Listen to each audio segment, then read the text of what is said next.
Então, estamos aqui no Conecta Apex, fazendo um podcast hoje com o Isaac de Borba, historiador aqui da nossa região, que todos conhecem, que é o grande estudioso de todas as histórias aqui de Camboriú, e com a Fátima, que também é pesquisadora, coach, entre outras coisas, né, Fátima? Isso. Com o meu pai, que também aí é um estudioso, mestre em desenvolvimento regional, e comigo, que sou o menos habilitado aqui da mesa, que sou o maior ouvinte dos três. Hoje a gente vai bater um papo sobre a história de Camboriú, sobre a história dos livros e das pesquisas aí que tem o Isaac e a Fátima.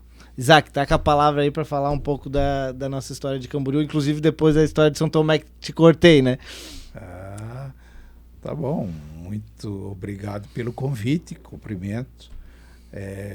Você, teu pai, seu Paulo, prazer em conhecê-lo hoje, e os seus ouvintes, e dizer que é uma honra muito grande poder estar hoje aqui num sítio histórico da nossa cidade, né? Vendo vocês trazerem esse desenvolvimento. Eu creio que o povo nativo do Barranco esteja muito orgulhoso com a tua empresa, porque Camboriú foi vítima da maldição de um padre e que Camboriú ia ficar no ostracismo, não ia se desenvolver por 100 anos. Isso foi muito verdadeiro, isso aconteceu de fato, 100 anos exatamente. Camboriú viveu no ostracismo, num declínio absoluto quase. E esse bairro aqui foi o que mais sofreu a consequência, porque ele estava entre meio das duas maiores localidades, que era a sede, que era lá na Barra, e a sede nova, que vai ser a Vila do Garcia, onde hoje é o centro de Camboriú. Então, esse lugar aqui era muito povoado. Aqui teve um dos maiores portos de Santa Catarina, foi aqui. Tá? Depois, se quiserem detalhes, a gente vai detalhando. E isso tudo que eu estou dizendo, eu tenho documentação e posso provar. Então, e esse bairro aqui, ele foi assim, sofreu um determinado preconceito, porque a Barra entrou em declínio violento após 1921, após o fechamento do porto aqui, e ficou assim um bairro muito pobre, né? E de repente agora está ganhando aí uma obra espetacular que vocês estão fazendo aí, um passeio maravilhoso, né? Eu acho que então o pessoal daqui deve estar muito feliz contigo, muito feliz com a tua empresa, e eu também, porque a gente sempre, nós que somos nativos daqui, eu posso dizer que eu tenho as duas naturalidades, né? Porque eu nasci no lugar praia, não tinha nem nome, né? Era um acidente geográfico, no lugar praia, zona rural do município de Camboriú. Então eu nasci em Camboriú, mas lá na praia, enfim. E a gente sempre torceu, né, muito pelo desenvolvimento. E o que é que mais caracteriza o desenvolvimento para Balneário Camboriú? Os prédios, né? E Camboriú, assim, meio que, coitada, ela ficava assim na inveja, né? Porque, de repente, um bairro se emancipou e começou a desenvolver muito, em contrapartida que Camboriú foi declinando. Então, o nosso pessoal daqui ficava olhando para lá e vendo os prédios subirem lá e aqui ficando para trás. E você está encerrando esse ciclo. Os 100 anos já se passaram. E agora nós estamos trabalhando aí com Camboriú vertical. Tá? Isso mesmo. E com obras bonitas. Não é mais aqueles caixotes feiosos, né? Uma obra arquitetonicamente muito bonita, né? Então, eu acho que é muito motivo de orgulho para o pessoal do Barranco. Nós chamávamos Barranco. Depois trocaram, né, por bairro São Francisco. E o Barranco era por conta do porto, né? Porque era mais fácil de aportar, não, pelo menos a história que eu sei é essa, ou não? Bom, em toda tribo, os nomes, os topônimos são religiosos. E geralmente a religião das tribos é a natureza. Sol, geralmente, Deus, a lua, a deusa, e eles só podem, só era permitido dar nomes típicos da natureza. Nome de peixe, nome de animais, de árvores, água, pedra, coisas assim. Bom, quando os portugueses chegaram para demarcar o poder, a primeira coisa que eles fazem é tirar a religião do cara. Então eles começaram a mudar todo a toponímia autóctone, toda a toponímia indígena eles foram trocando. Por exemplo, nós dois aqui moramos num lugar que se chamava simplesmente Saí. Nós morávamos no Saí. Aí vieram os católicos e disseram, não, Saí, isso é uma heresia. Vamos botar o nome de Nossa Senhora da Graça do Rio São Francisco Xavier do Sul. Chegou até a faltar o fôlego, né? É óbvio que isso não ia dar certo. Então, com o passar do tempo, e principalmente o advento da República, acabou com isso, né? E, então, alguns municípios mantiveram o nome eclesiástico. A maioria optou pelo laico. Então, ficou sobre o São Francisco, Penha, né? No mais, porque todos eles começaram a agregar o nome de um santo ao nome do lugar. Então, Itajaí virou Nossa Senhora do Sacramento, do Santíssimo Sacramento de Itajaí. Na verdade, no primeiro momento, só o nome religioso, só o nome eclesiástico, iconográfico, né? Nossa Senhora do Santíssimo Sacramento. Bom, mas de onde? Então precisava esse complemento. Então ficou Nossa Senhora do Bom Sucesso do Rio Camboriú, São Sebastião do Rio Tijucas, São José da Terra Firme, Nossa Senhora do Desterro, que era a nossa capital, enfim. Então foi agregando o nome. Com o advento da República, acabou a subvenção para a igreja e acabaram com todo esse processo eclesiástico e a maioria virou laico. Então, salvo algumas localidades, mantiveram o nome iconográfico, né? Ou iconoclástico, como a gente pode chamar. São Francisco, Penha, São Bento, alguns ficaram. E Camboriú, tem algum significado? Aí eu fui tão longe que eu acabei esquecendo do Barranco. Então, assim, da mesma forma, o índio dava esses nomes por alguma razão. Camboriú, por exemplo, não quer dizer nada. Camboriú é uma gíria. É um nome inventado recentemente. Na verdade, a origem dele é Camboriguaçu. Tá?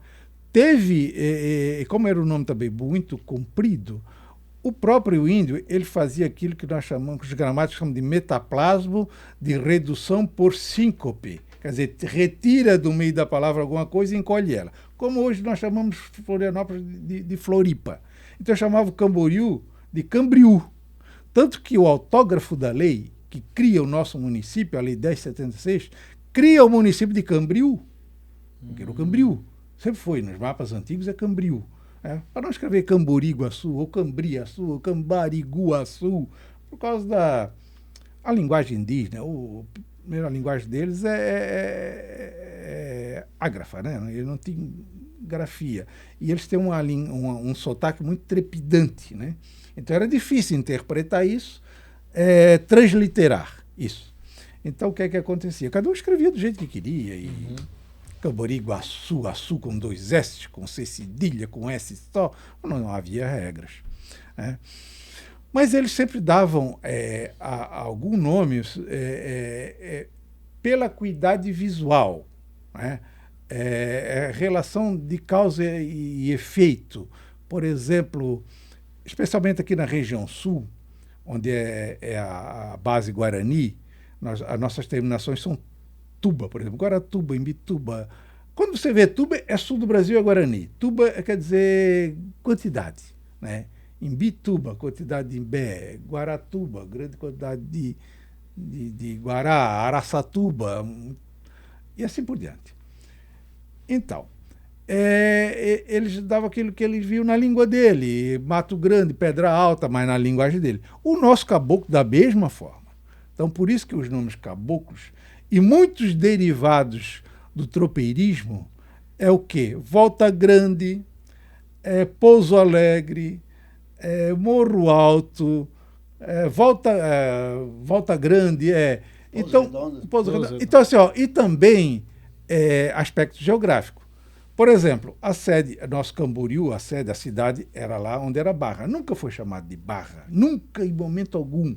Mas quando tiraram a sede de Camboriú para a Vila do Garcia, tiveram que dar um nome. Então foi por decreto. Criaram o distrito de Paz de Barra. Barra o que é? Apenas uma nomenclatura geográfica da Barra do Rio. O Barranco, idem. Nós estamos aqui no maior altiplano das margens do rio. Nós temos lá do outro lado a Gamboa, ou a Camboa, o mangue, né, que é baixo, é brejo, e nós temos lá de cá o barranco.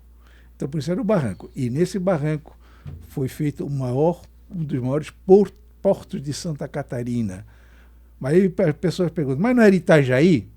Itajaí tem o maior rio da costa catarinense. Sim, Itajaí tinha o maior rio, berços maravilhosos para se fazer um porto, porém tinha uma foz que, segundo os relatórios, eu trago alguns aí nesse livro, relatórios da Marinha, extremamente perigosa, a foz. Ela mudava muito, muito violenta. Tinha uma pedra no meio que pode até significar o nome de Itajaí, que Ita é pedra.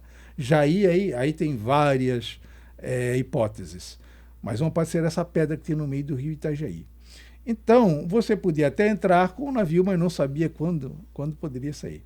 Como nós pertencíamos a Itajaí, o porto aqui era o porto de Itajaí. Um rio tranquilo, manso, você podia entrar. Os navios eram pequenos. Então, à medida que os navios foram crescendo, o porto de Camboriú, como não tinha lugar para fazer uma bacia de evolução, como estão fazendo em Itajaí, eles tiveram que sair daqui. E Itajaí teve uma sorte grande, cara. Isso Tem faz quanto tempo? coisa que tem muita sorte. Itajaí emplacou 2 ministros da Aviação e Obras Públicas quase que em seguida. O Lauro Miller, no primeiro governo da República, que foi o maior personagem de Santa Catarina, só não foi presidente do Brasil porque era alemão, que ele ocupou todos os cargos possíveis e imaginar, os melhores, as relações públicas. Ele foi sucedido pelo Barão de Rio Branco, ele foi governador de Santa Catarina, ele foi membro da Academia Brasileira de Letras, ele foi senador da República e foi ministro da Aviação e Obras Públicas. Nesse cargo, ele começou a melhorar o rio Itajaí, começou a construir os moles. Em seguida, vence a oposição, o governo de Austin Luiz leva o Vitor Conder, né, de Itajaí. Aí o Vitor Conder deu um golpe de misericórdia, consertou toda a foz do rio Itajaí e, por esse fato, Itajaí volta a ter então ele ocupa o lugar. Não, aí ele ocupa o lugar de fato de liderança na região. Então Itajaí acabou sendo a capital do Vale do Itajaí. Tudo era Itajaí, tudo acontecia em Itajaí, merecidamente, porque tinha um maior porto. Então nós votávamos nos deputados de Itajaí, nós fazíamos compra lá em Itajaí. Tá? Enfim, então a partir de 21, geralmente coincide com o mandato do Conder. Então, a partir desse momento, começa então o porto de Itajaí a começar a receber navios, os navios começam a crescer e o porto de Camboriú vai declinando. E com isso declinou toda a cidade junto. Soma-se a isso a saída da sede do município da Barra para o Garcia. A família Garcia, eu contei nessa época 20 Garcias diferentes, com o sobrenome Garcia, lindeiro um do outro. Então era uma cidade que realmente predominava a família Garcia. Aí eles não quiseram mudar o nome da cidade. Pô, eu vivia num lugar chamado Garcia, estava nos mapas Garcia, agora vou perder o nome, né, a família Garcia, vamos perder o nosso nome para botar Camboriú, e a Barra, coitada, lá lutando para manter o nome de Camboriú, porque perdeu um nome bonito, para ser uma tranqueira de rio, uma barra de rio, né? Então deu briga, deu mortes nesse caso. E aí é que vem a maldição do padre. Tá? Aí, se vocês quiserem entrar nesse assunto, podemos falar.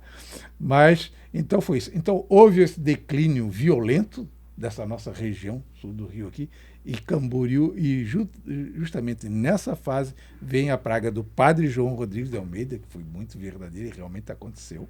Vários fatos do que ele predisse. E eu sou testemunha e eu vi acontecer. 100 anos já foi na minha gestão de historiador e foi realmente um fato muito, muito interessante. Tá? Eu quero aproveitar o momento e eu quero que você me fala o que é que mudou.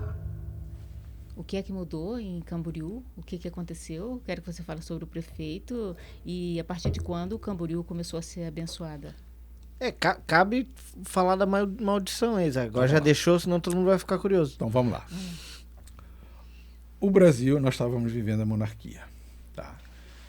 A proposta dos republicanos, E os republicanos, oposição. Você sabe como é que é aquela oposição ferrenha, né? Ela queria matar o imperador, queria degolar e tal.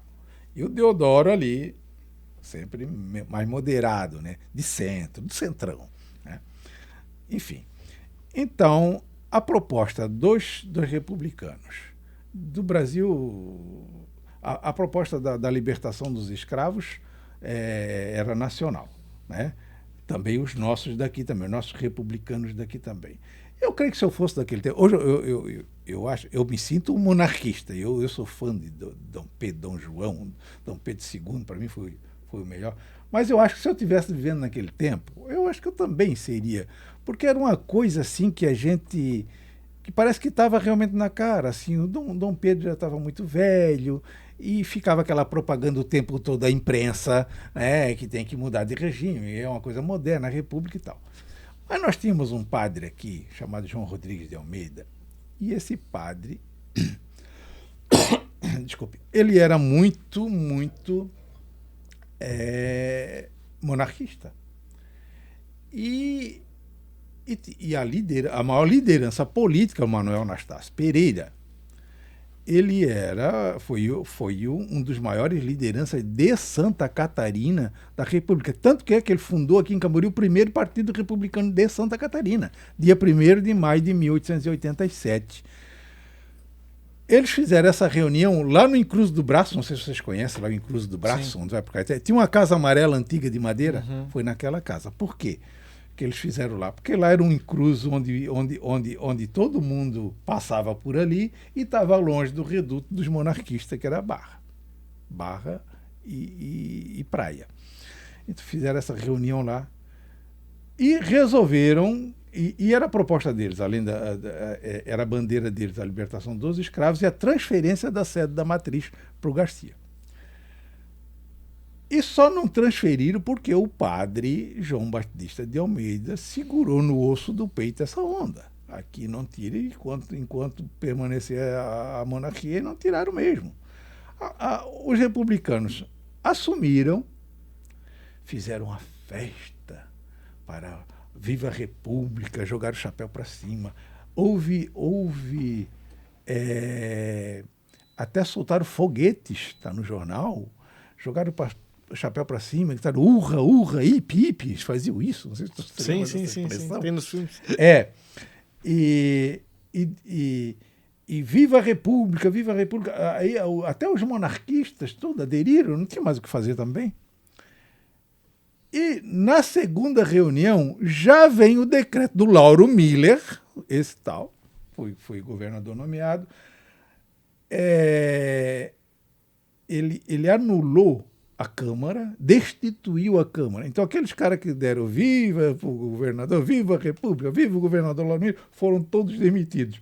O padre João Batista de Almeida dava gaitadas, diz o jornal, rindo da cara deles, porque ele usou uma expressão assim, bem feito puxa-sacos, né, do governo da República, foram todos demitidos. Então, os monarquistas, os republicanos não conseguiram, via legal, transferir a sede. O que é que eles fizeram? Foram lá pegar na mão grande. Foram um dia de noite lá, arrombaram a Câmara, pegaram os livros, isso está no BO que eles fizeram na delegacia, e levaram para a Vila do Garcia. O padre João Rodrigues de Almeida saiu no seu cavalo, foi na casa do Manuel Anastácio e berrou de lá de cima do cavalo. Foi visto por 2 testemunhas, cujas filhas eu conheci, entrevistei e elas falaram e confirmaram. Diz que ele disse assim: Maneca, desce daí que eu quero falar contigo. Aí o Maneca só foi lá diz que ele nem desceu do cavalo. Ele disse assim: tu mexesses, porque a religião católica era a religião oficial do Estado. A Igreja Católica era um ente público. O padre era um funcionário público. E eles perderam a subvenção.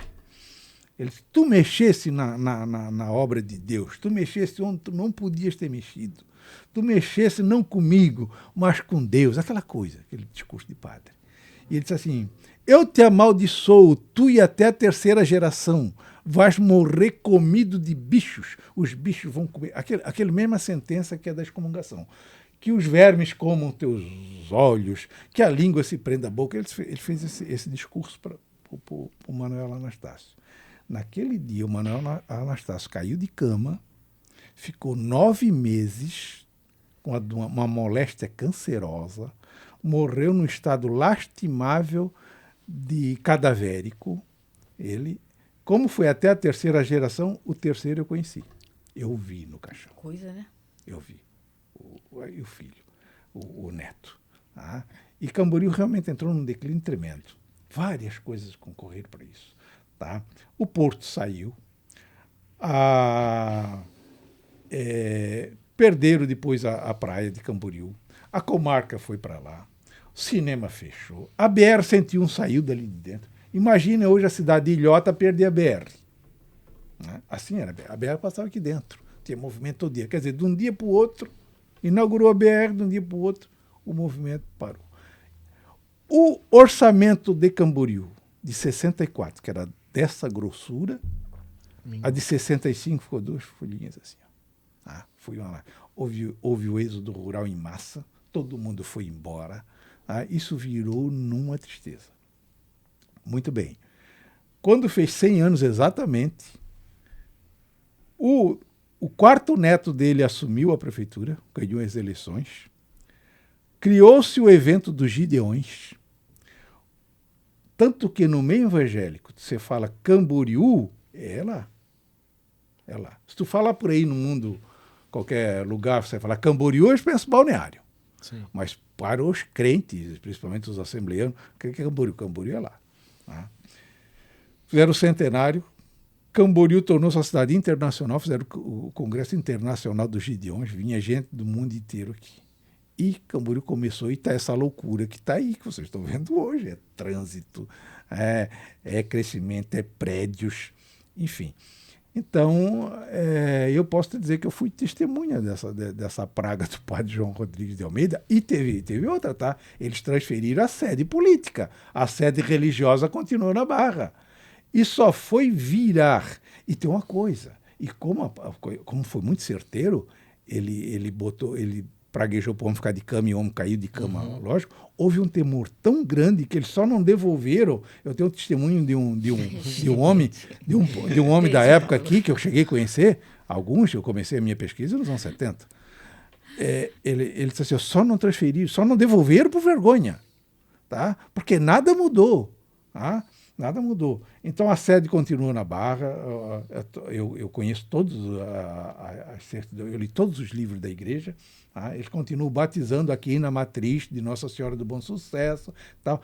Até que nos anos 40, quando inaugurou essa igreja que está lá, essa matriz nova, e já aí saradas todas as feridas, as mágoas, afinal de contas já fazia 50 anos, né?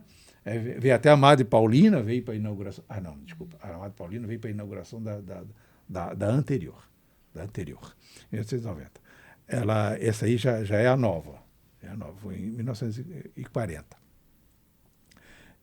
Então, aí é que passou. Aí é que os livros discretamente começam a passar para aqui na sede do Divino Espírito Santo, mas muito assim, com muito cuidado, depois de algum tempo. Com medo de serem sancionados pela praga magnífica lá do padre. Mas foi muito verdadeiro, cara, isso aí, tá? Eu sou testemunha disso. Impressionante, né? Eu vi o terceiro no caixão. Tá? Costumo dizer que foi o defunto mais feio que eu já vi. Cara, totalmente um cadáver. Assim. Tem alguma pergunta, Paulo? Não, é interessante como é que a gente fica impressionado ouvindo essas histórias todas, né? E para nós, assim como que não é da terra, né? Eu vim para cá, não imaginava um dia estar morando aqui em Camboriú. Sempre tive curiosidade de saber essas histórias, a evolução da cidade, a diferença entre as duas cidades, ou a semelhança entre as duas cidades, né? E tínhamos uma ideia já de como era essa questão, principalmente da localidade do Barranco, né? Porque é um acidente geográfico, né, que diferencia. E a gente tem aqui ainda a residência ali do Garcia, ali, que ainda está preservada. Espero que seja preservada por muito tempo, né? Para preservar essa história. O Isaac sabe até a história que é da Ana Garcia, né, Isaac? Garcia. É interessante Tem história, a história, tem da história. Ana Garcia. Então tem muitas... Mas tem outra legal, outra história legal aí para vocês conhecerem. Aqui nessa banda sul do Rio para cá, Rio Camboriú era divisa entre São Francisco e Florianópolis. Camboriú sempre foi divisa, tá? Desde a capitania de São Paulo com a capitania de São Pedro do Rio Grande. Né? Depois foi divisa de São Francisco, São Paulo, São Francisco e Desterro, depois de São José e Desterro. Aí quando criou-se Porto Belo foi a única vez que deixou de ser divisa. Passou a ser a divisa no Rio Itajaí. Em 1859 cria-se a cidade de Itajaí e destitui-se a cidade, na mesma lei, a cidade de Porto Belo. Tá? Então, passou-se a divisa para o Rio Camboriú de novo entre Itajaí e Tijucas. Tá? Então, essa parte daqui, da banda sul do Rio, era habitada pela maior etnia indígena de Santa Catarina e a mais bravia. Tá? Os índios mais bravos e a maior etnia. Eles, de uma vez só, numa incursão que fizeram, os índios mataram 10% da população de Camboriú num só dia, dia 18 de outubro de 1836. Nossa população não chegava a 300 almas e eles mataram 22 pessoas. Foi um arraso. Os relatórios oficiais do governo do Estado dizem 3 pessoas. Por quê? Para que não se ampliasse muito a propaganda negativa, porque era a época que em Santa Catarina estava trazendo a primeira colônia de alemães para São Pedro de Alcântara. Então o governador teve esse cuidado. Eu achei na igreja de Penha, só num dia os índios mataram 7 pessoas. Eu estava vendo os registros de óbitos e contei 7 pessoas seguidas, morto, flechado pelos índios, 7 pessoas. Não tem uma nota, nunca ninguém soube disso, só eu que sei, porque só eu estudei aquilo lá. Quer dizer, se mataram 7 pessoas e não deu em nada, e 3 dão uma repercussão em todos os jornais no Brasil inteiro, quer dizer, houve uma explosão. Mas nós tivemos 2 testemunhas oculares. O ancião Flores, que ele dá um depoimento para o prefeito de Itajaí, num jornal da época chamado Reminiscências. Ele chegou aqui 2 anos depois. Mas nós tínhamos um Rábula aqui, um cara metido advogado, em Porto Belo, que escrevia as nossas histórias. José Mendes da Costa Rodrigues, eu fiz a biografia dele e coloquei a biografia dele aí. É a única biografia assim, que tem nota de rodapé, de tanta informação. Esse cara era genial. Esse cara, ele era concunhado do Tomás Garcia. E o Tomás Garcia foi uma das vítimas, não fatal, mas foi um dos molestados e teve que voltar para Desterro. Então ele conta isso com muita tristeza do cunhado dele que teve que voltar para Desterro. E então ele foi testemunha ocular disso. E ele fala que foram 22 pessoas. Tá? Ele escreveu 2 alfarrábios grandes e estão em Blumenau. Essas histórias que ele contava, essas crônicas. Tá? Então, dada essa violência, o governo do estado de Santa Catarina sugeriu ao município de Porto Belo, então pertencíamos a Porto Belo, que essa região aqui fosse feita a primeira redução, o primeiro aldeamento indígena de Santa Catarina. Tá? Então, a demarcação era toda a região sul do Rio Camboriú até as cabeceiras do Rio Conceição, com uma passagem para o mar. Quer dizer, se isso fosse levado a efeito, nós teríamos hoje uma região muito mais adensada lá e vocês não estariam aqui. Tá? Isso aqui ia ser um lugar preservado. Tá? E isso só não foi a efeito porque um dos personagens desse meu livro, o meu trisavô, chamado José de Borba Coelho, ele era um homem muito culto, ele era poliglota, Ele aprendeu a língua guarani e a minha mãe dizia que ele gostava muito dos índios, diferente do meu trisavô paterno, que foi quem matou o cacique, degolou o cacique, está aí. Foi premiado pelo governo do estado por ter feito essa façanha. Sério? E o meu trisavô, os dois, o materno, até o bandeirando do mal e o bandeirando do bem, foi o nome que eu sugeri para eles. Ele conseguiu conquistar os índios. A minha mãe dizia que ele foi embora daqui para Penha, para Pissarras, porque os índios eram muito confiados, ele não tem essa noção de propriedade. Então eu entrava dentro da casa dele e levavam as coisas. E ele disse que ele era muito paciente, ele não fazia gestos bruscos para não espantá-los, ele dava presentes. Ele começou conquistando assim, ó, plantando coisas e fazendo sinal a propósito para eles, que ele estava deixando ali coisa para eles. Diz que eles gostavam muito de coisas coloridas. Então, qualquer coisa colorida era muito boa, coisa com perfume, eles gostavam muito, ficavam farejando aquilo. Você pode dizer que eles farejavam assim o dia inteiro. Ele começou conquistando as crianças. Diz que até adulto sentava no colo dele e cofiava a barba dele assim, porque achava interessante e tal. Então, a minha mãe disse que ele foi embora porque ele não deu mais conta dos índios. Mas lá na região de Barra Velha, eles contou outra história, que ele foi para lá e levou esses índios para lá.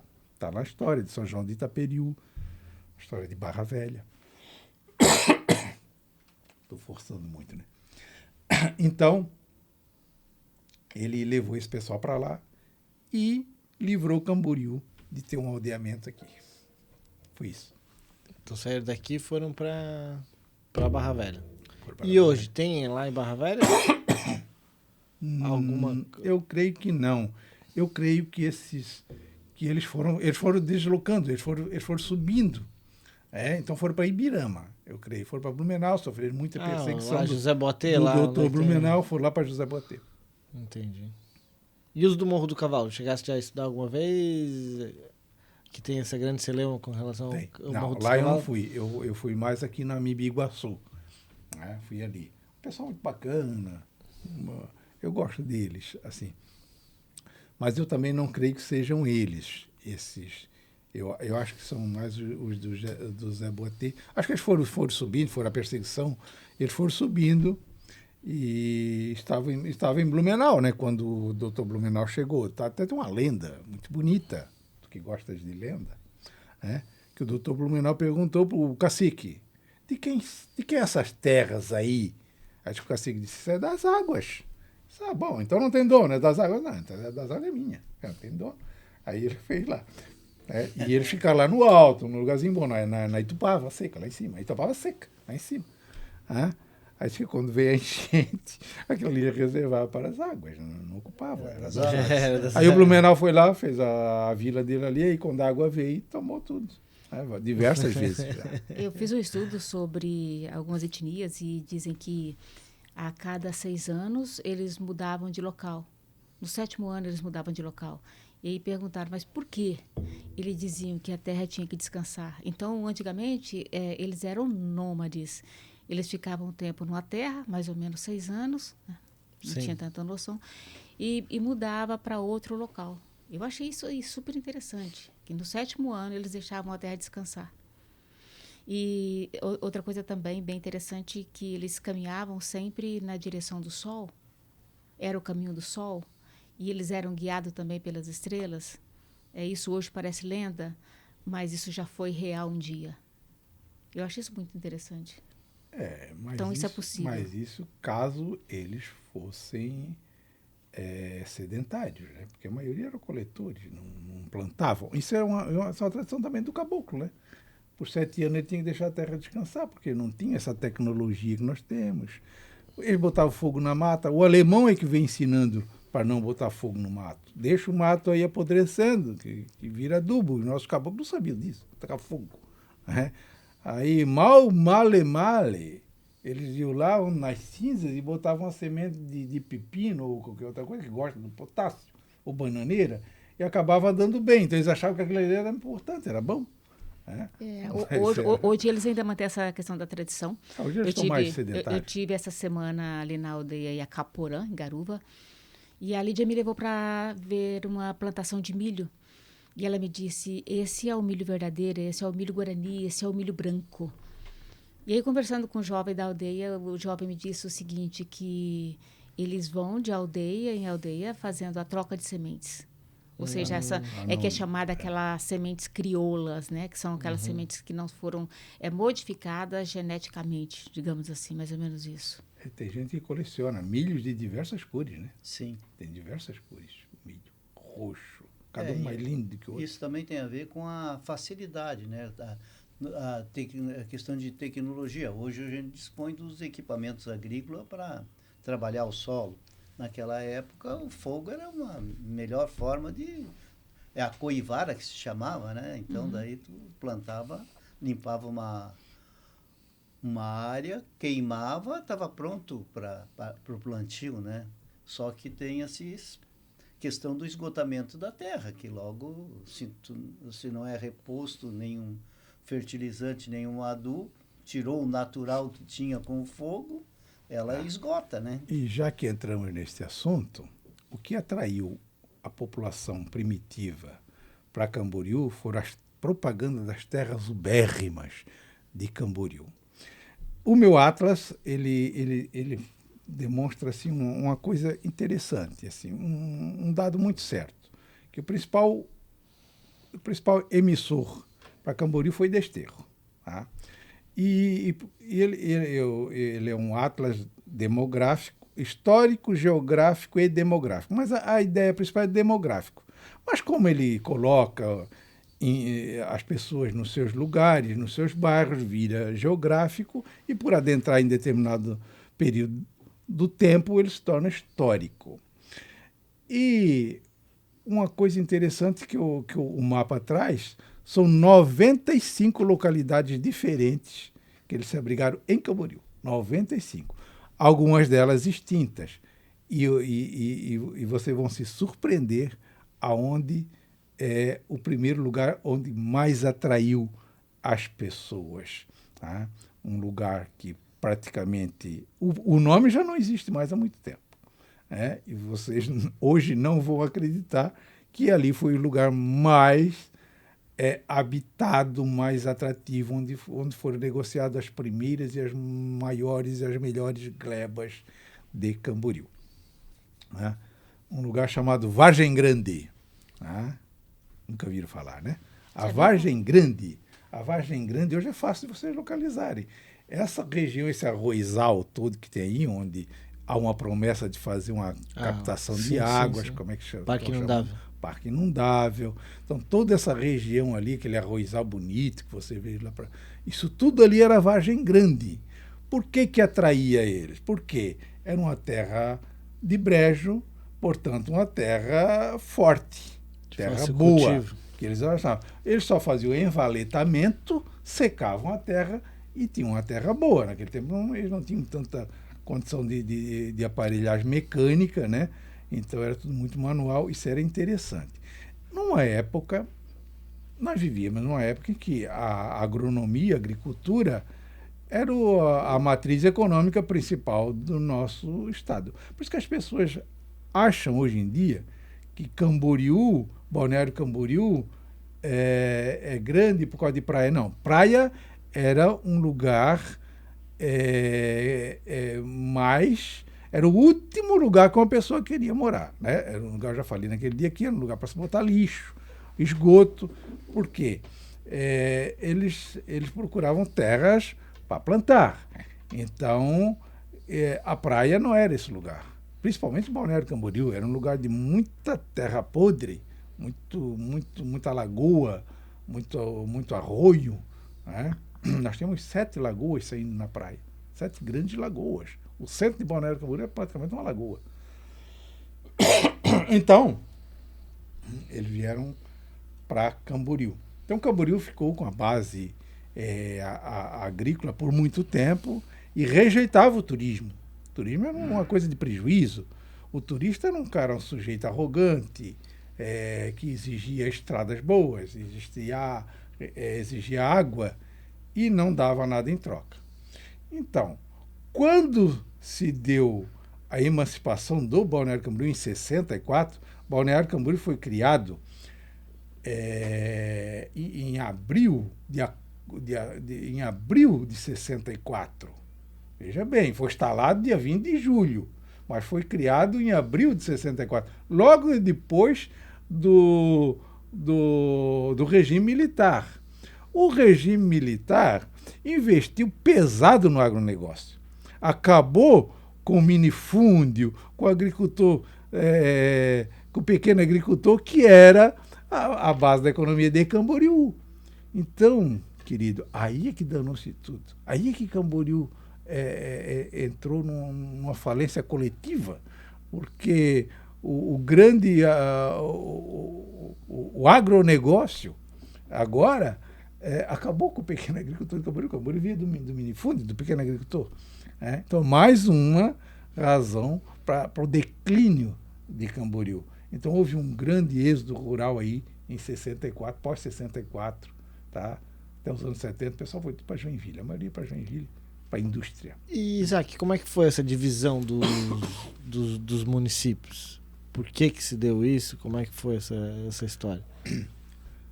O Rio Camboriú sempre foi, eu já falei aqui, historicamente, uma divisa ideal, né? E por que não dividiram Camboriú as duas cidades pelo rio, né? Por que não, né? Sim, Vila Real ficou para... Tinha uma divisa Vila espetacular, Real, que era o rio. Sim. Mas, como ainda a agricultura era o carro-chefe da nossa economia, se fizessem isso, eles iam perder o Colégio Agrícola, o maior centro do pensamento agrônomo de Santa Catarina e que está do Brasil. Era um colégio de excelência, o Colégio Agrícola de Camboriú. Para que ia servir um colégio agrícola para uma cidade de praia, onde não iam plantar, onde eles iam morrer à fome, porque não... como é que uma cidade vai viver só do turismo, eles pensavam, né? Se não dá para plantar nada. E Camboriú ia ter que ficar com a pior parte ainda, que eram as praias agrestes. Laranjeira, Taquara. Para que eles iam querer aquela pirambeira, cara? Só pobre pescador mal acabado. Né? Então, o que é que aconteceu? O presidente da comissão dos limites, o cara que chamava Alberto Pereira, não sei se vocês chegaram a conhecer, o Alberto Pereira, ele falou isso para mim. O Alberto Pereira tem aqueles galpões ali na entrada da cidade, ali na BR. Aqueles galpões. Hoje não é mais. Ele era a Casa do Panificador. Ele era um grande distribuidor para panifício para o estado todo. Sim, sim. Eram os galpões grandes. Então, aquilo ali era dele. Ele pensou assim, eu como presidente da comissão de limite, se fizer ao limite pelo Rio Camboriú, eu vou ficar em Balneário. Isso aqui vai desvalorizar e eu não quero isso. Então, ele sugeriu que se passasse a divisa para a BR, para ele ficar dentro de Camboriú. E ele falou para mim que eu me arrependo muito disso. E depois, logo em seguida, já deriva para o Rio Peroba, que vai ficando por ali. E foi isso que aconteceu. Quer dizer, era tudo assim. O cunhado dele, parente dele, que era vereador, sugeriu que a sede do município, então, fosse lá para o Trevo. Porque ele diminuiria a distância, impediria que Balneário Camboriú fosse, porque a lei exige pelo menos 5 quilômetros de distância da sede. Mas não, a sede tem que ir lá para o interior. Nós temos que valorizar o agricultor, porque é o agricultor que dá voto. O turista não dá voto, nós temos que investir no nosso agricultor. Se nós botarmos lá para a praia, nós vamos perder os votos. Que o Caetés, o Macacos, Limeira, Braço, eram comunidades muito poderosas, muito fortes. Tinha posto de gasolina lá no Macaco, tinha loja lá nos Macacos, loja de tecidos, lojas grandes, posto de gasolina. Agora até que já se viu. Então eles não queriam botar nem sequer a sede para cá. Se eles fazem isso, tinha sido a solução. Mas não fizeram. Mas hoje Camboriú já está... Mas o primeiro ciclo ali da exploração é a madeira, né? Primeiro é a madeira, depois vem as culturas agrícolas que se destacaram. Até café foi plantado aqui, né? Então vamos lá. A madeira, por muito tempo, ocupa... Para vamos. Poder emendar na resposta aí, quem sabe... E tem um ciclo de olaria também aqui em Camboriú. Olha, o homem é bem formado, rapaz. Aí, Paulo, faz Vamos lá. As perguntas. Vamos lá. A colônia portuguesa não podia cortar uma árvore sequer sem autorização do juiz corregedor das matas. Instituir até uma vara para isso. Por que a coroa portuguesa tinha tanto medo que desmatasse? Se tinha tanto mato, vírgula. Tinha tanto mato, mas tinha dono, tinha os índios, tinha as terras ruins, os alagados, as montanhas. Então, toda a terra que eles chamavam de tabuleiro, todo lugar de Santa Catarina tem um lugar chamado tabuleiro. Tabuleiro, é verdade. Os tabuleiros, então, ali não podia cortar uma árvore sequer. Isso está escopado pela Carta Régia número 10 de Dom José I. Tá? Ele proíbe definitivamente, inclusive índios. Tá? Não se podia cortar uma madeira sequer. O corte ilegal da madeira virou o maior empreguismo até hoje no Brasil. Foi tão grande o empreguismo, foi criado quase que um sindicato para isso, que chegou a quebrar o país. Eles tiveram que repensar. Porque tinha... Isso tudo tem um cara maravilhoso, eu tenho muito recorte dele nesse livro. Um cara na Bahia, ele escreve fez um documento, desenhou um navio inteirinho, denominou todas as árvores. Ele fez um livro de presente para o príncipe regente Dom João VI. Dom João, está acontecendo isso no Brasil. As matas. Ele fala em preservar o que nós hoje chamamos de preservar matas ciliares. Ele diz, vamos preservar as matas de borda de água, porque isso vai destruir as nossas matas. Ele pede para liberar os paus macios. O irmão do ministro do Barão de Cairu, Baltazar Lisboa, era o desembargador na Bahia, ele permitiu que os pescadores pudessem cortar as madeiras macias. Cara, deu uma greve geral na Bahia, o cara chegou a perder o cargo, porque os caras do corte legal da madeira não quiseram, porque isso ia dar muito desemprego. Não podia liberar nem sequer os paus macios para embarcação. Então, ele listou de A a Z, aliás, menos Z, foi a única letra que eu não encontrei em madeira com o nome dele, todas as madeiras que podiam ser cortadas. Por isso que é chamado madeira de lei. A lei não permitia que cortasse por nada. Por quê? A coroa temia que se criasse vasos de guerra. Enfrentava Portugal já lá em cima. Então, acho que o maior temor era esse. Então, existia o chefe, o intendente geral da Marinha era o cara que cuidava dessa área. Então tinha o fiscal das matas, o cara que vinha e dizia, essa mata aí pode cortar. Aí entravam lá dentro e diziam, esse pau aqui pode cortar. Esse era um cargo. Aí cada um com um nome bonito. Esse cargo, aí tinha o cargo do cara que cortava. Aí vinha o cara que desgalhava. Aí vinha o cargo mais... Aí vinha o desbastador. Aí vinha o cargo mais sofisticado, que não podia ser feito nem por negros, e ele denuncia. Ele disse, estão usando negros como se brancos fossem no cargo de falquejador. Aquele cara que pega o machado e ia alisando ela, deixava quase como serradinho assim, em 4 faces abauluadas para melhor estancar a madeira. A madeira sofreu o estanco do governo. Essa madeira estancada no Ministério da Marinha. Não tinha Ministério da Marinha, chamada Intendência da Marinha, cujo intendente era o Miguel de Melo e Alvim, aquele lá que tem as terras lá no teu vizinho. Isso é fera, essa mulher. Então, já identificou o camarada. O Miguel de Melo Alvim, entre outras coisas, foi presidente da província de São Paulo. O filho dele foi presidente da província do Ceará. O cara veio ocupar o cargo de madeira aqui. Então, as serrarias eram uma concessão imperial, assim como a pesca das baleias. Então, onde se criava uma serraria, virava nome de lugar. Ali em São José, na entrada de São José, onde tinha um posto da Polícia Militar, ali aquele lugar chamava-se Serraria. Tinha ali uma serraria com 3 serras, que foi uma concessão para uma empresa americana. Então, só tinha aqui americanos, ingleses e alemães, porque eles tinham a tecnologia para fazer as serras, para serrar madeira. Eles desdobravam não sei quantas dúzias por mês e tal. Deram uma concessão aqui para Itajaí também, na Canhanduba, uma concessão para o corte legal da madeira.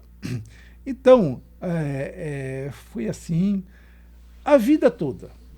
Até chegar no IBDF, no Instituto do Pinho, no IBDF, que gerou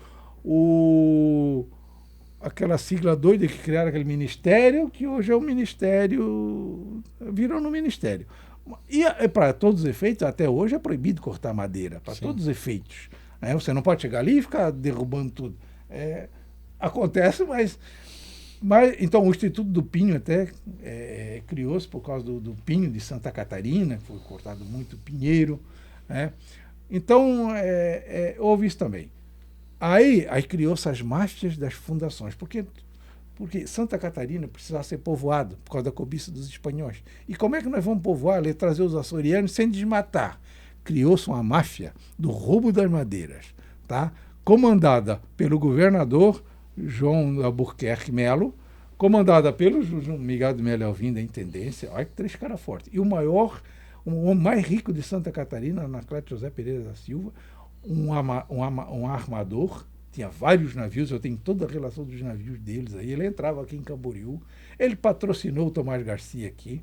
O Tomás Garcia virou concorrente dele, que tem o maior comércio em Desterro, foi do lado dele, ele pegou o Garcia, disse assim: meu filho, vai para Camboriú, eu patrocino tudo para ti, eu compro a terra para ti, tu vai plantar mandioca e vender para mim. E tirou o cara de lá, e foi ele que trouxe o Garcia para cá, Tomás Garcia. Enfim, ele era um cara muito poderoso. Ele que trouxe o Baltazar Pinto Corrêa para Itajaí, para Camboriú. O outro cara lá para Itajaí, que foi o mais poderoso de Itajaí, que me foge o nome dele no momento. E, enfim, eles criavam núcleos. Foi aí que eles, pela primeira vez, sugeriram tirar a sede da Barra para Camboriú, já para fazer... Eles faziam isso. Então, faziam esses núcleos coloniais, cortavam a madeira, e vendiam isso a peso de ouro. Porque, esse Anacleto vendia até a lenha. Ele barcos carregados dele aqui para o Rio de Janeiro para vender lenha, porque a coisa era muito perigosa. Tá. Aí já mais tarde, um tempo depois relaxou-se, veio a lei das terras, tal, relaxou-se um pouco nisso, tal. Mas aí veio, o senhor falou do ciclo do café sombreado, o famoso, a risicultura e a plantação de mandioca. Foi a grande... Mas deixa eu te fazer uma pergunta, só um minutinho, Paulo. Dentro dessa história, existe uma época onde 500 metros tiraram toda a madeira, limparam. Você me disse isso. Que época foi essa? Isso foi antes ou depois? Que derrubaram a mata, 500 metros, foi... O que levou? Isso foi antes? Recente. Não, foi bem recente. Foi o meu amigo, até por sinal, o botânico padre Raulino Reitz, por causa da febre amarela. Olha isso. O padre Raulino, que estudava botânica, mais assim, do ponto de vista autodidata, ele acabou botando a culpa da febre amarela na bromélia. E ele sugeriu, então, que fosse desmatado toda essa área. Então, todo esse Camboriú, todas essas matas que você vê aí, isso já é de segunda geração. Foi tudo pro chão. Olha isso. Para combater o mosquito. Cara, ele fez, na verdade, um grande crime ambiental e, no fim das contas, ele tornou-se o homem mais famoso do mundo no estudo das bromélias, virou o padre das bromélias, criou o bromeliário de Itajaí, virou famoso e ganhou o prêmio 500 da ONU e morreu no dia que ele foi homenageado com esse prêmio. Primeiro 500. Você ia fazer uma pergunta para ele, Paulo? Da ONU. Aí nós tivemos aqui o ciclo, tivemos o ciclo do café sombreado, tivemos o ciclo da risicultura, tivemos o ciclo da mandioca, primeiro da mandioca, depois do café sombreado, a risicultura, da pedra mármore, do granito. Camboriú já foi capital do mármore, já foi capital de tudo, já teve tudo e acabou em nada. A cultura do abacaxi também foi desenvolvida aqui, né? Tinha bastante plantações, até um morro do abacaxi ali, mas não foi grande coisa, porque o abacaxi é uma cultura que ela exaure muito solo, né? Então não foi bem aceita por aqui. E as olarias? Ainda teve as olarias, o período das olarias, que no fim acabaram todas, né? Tinha várias. Sim. Tinha várias aqui. Tinha umas 4 ou 5 fortes aqui, o Basto Garcia aqui, tinha... era bastante, umas chaminés lindas aí, que destruíram, uns monumentos, umas obras de arte. Eu sempre pedia para eles não derrubar aquilo, mas não adianta.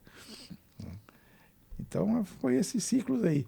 Então, Camboriú já passou por várias coisas, cara. E agora está buscando uma identidade cultural, né? Camboriú é a capital do quê? Tentaram-se, ultimamente, a capital das missões, né? Que tinha uma estrutura legal, é por causa dos Gideões, que essa estrutura legal, mas Testemunhas de Jeová já estavam fazendo eventos aqui, a Igreja da Cruzada estava fazendo evento também, aproveitando essa estrutura. A própria Igreja Católica faz a Festa do Divino, sim, que já é uma tradição centenária, bicentenária aqui, né? Nós temos o caminho da Madre Paulina. Tudo isso concorre. O caminho da Madre Paulina foi uma conquista minha, uma coisa bem exitosa, um legado que eu deixo, que estudando a história da Igreja da Barra. Aquele padre, João Rodrigues de Almeida, era português. Ele adorava a comunidade da Barra, que era uma comunidade tipicamente portuguesa. Ele sai dali, vai para Itajaí, e ele, como ele era muito político, ele candidatou-se a vereador em Itajaí e tornou-se presidente da Câmara de Itajaí. No regime monárquico, não havia figura do prefeito. O presidente da Câmara assumia as funções executivas do município. E ele, como presidente da Câmara, ele financiou os monarquistas. Aí já tinha abolido a monarquia. Aí, na época da Guerra da Revolução Federalista, ele começou a financiar os federalistas. No fim, ele foi preso. Esse padre foi preso, foi levado para o Rio de Janeiro e teve muita tortura psicológica nele, principalmente na viagem dele de Desterro ao Rio de Janeiro. Ele chegou a ficar trancado dentro de um como é que chama? No navio... Solitário? Não, dentro do navio, como é que chama? Não, uma cabine do navio. Cabine. Como é que chama aquilo? Tem um nome. Alguém cedeu para ele e ele não... Porque ele foi algemado, jogado no porão. Aí alguém com pena dele botou ele lá, que ele chegou a ser deputado estadual muito, muito eloquente, que fazia defesas violentas em favor da conservadorismo, da igreja, já prevendo que ia levar ferro, né? Então, ele saiu, foi para Itajaí e veio para cá um padre alemão. O padre alemão odiava a Barra e enaltecia o Garcia. Ele disse que a Barra era um povo miserável. Um agente... eu nem vou dizer o que ele achava. Isso tudo está escrito. Está aí no livro. Mas o curioso é que ele disse que o sacristão era um bêbado endemoninhado, que na verdade ele era epilético. Ele era epilético. Mas bebia mesmo, isso é verdade. Tá? E ele odiava, esse lugar tem que acabar, isso não pode, a igreja não tá. Ele queria que a sede fosse para lá. Tá?